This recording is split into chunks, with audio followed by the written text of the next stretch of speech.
Friends, we grow by pushing through difficult situations. In fact, a person's success in life is very positively correlated to the number of challenging situations that person consciously chooses to engage in over the course of his or her life. Unfortunately, it is not human nature to seek out healthy challenges. It's in our nature to seek the path of least resistance. But today, I'm going to give you 3 tips that will help you embrace healthy struggles in your daily life.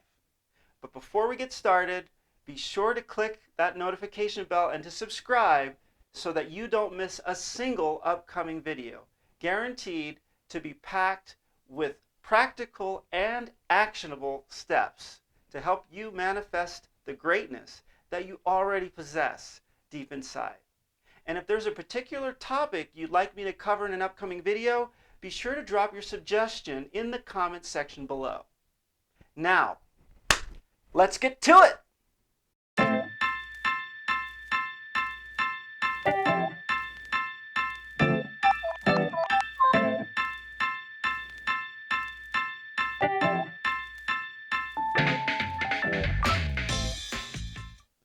Hi friends, my name is Curtis J. Washington, business builder, health and nutrition fanatic, truth seeker, and investor. Now, let's get right to it. There's a huge misconception that the goal in life is to get there. You have a dream, you realize your dream, and then you sail off into the sunset. Friends, manifesting your greatness is not about realizing a great goal. It's about realizing a great life. And that's a huge difference because you can't realize a great life until, well, you've completed your life. In other words, we should always be aiming to become a better version of ourselves. Every day we are given the opportunity to do so. And here are 3 tips that will help keep you on the road to continuous improvement. Number 1, don't stop chasing the best version of yourself.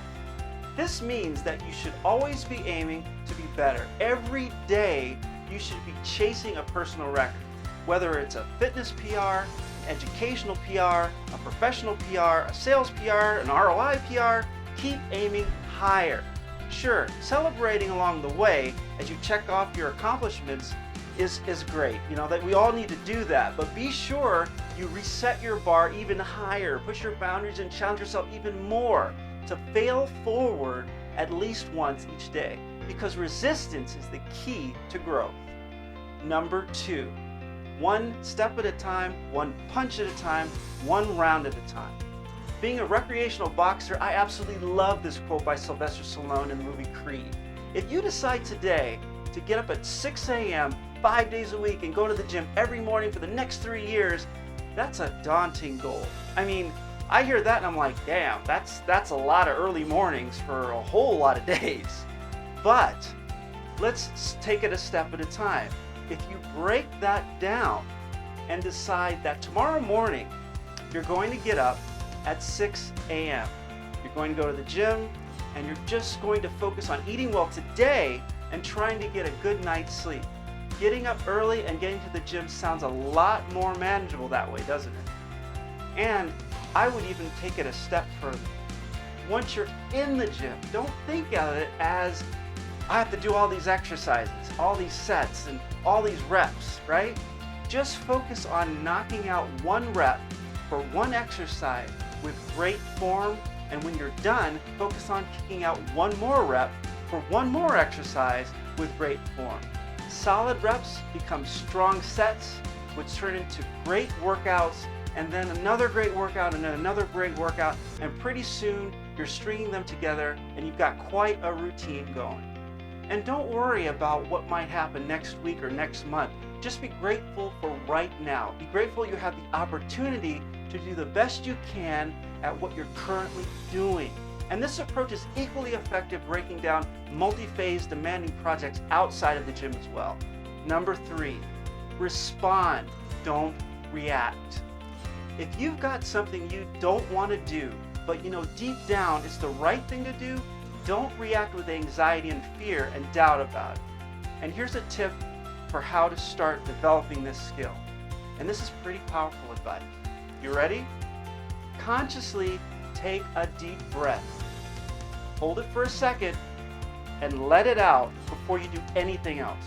The very act of doing this moves you from a state of conditioned reaction to a situation where you're controlling a response to it. You just took control of the act of breathing. Do you feel how powerful that is? Now, don't stop there.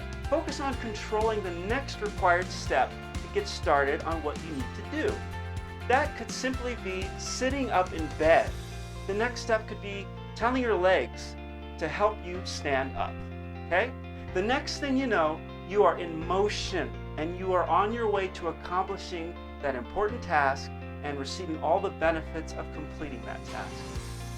Now, all three of these steps have a major theme running through them, and that is that you have to take control of your mind. For many of us, this means we need to recondition our entire mindset. We need to stop looking for progress outside and start looking deep inside. Like an iceberg, most of our potential no one else can see, but it's there beneath the surface. And when we begin to focus all the potential inward, and we begin to examine how we think, examine how we approach critical decisions, how we see ourselves, then we can start laying out a strong foundation for our future self. And from a strong foundation, we can cultivate, organize, and project better versions of ourselves. And through continuing this process, you will continue to get closer and closer to manifesting the best version of yourself.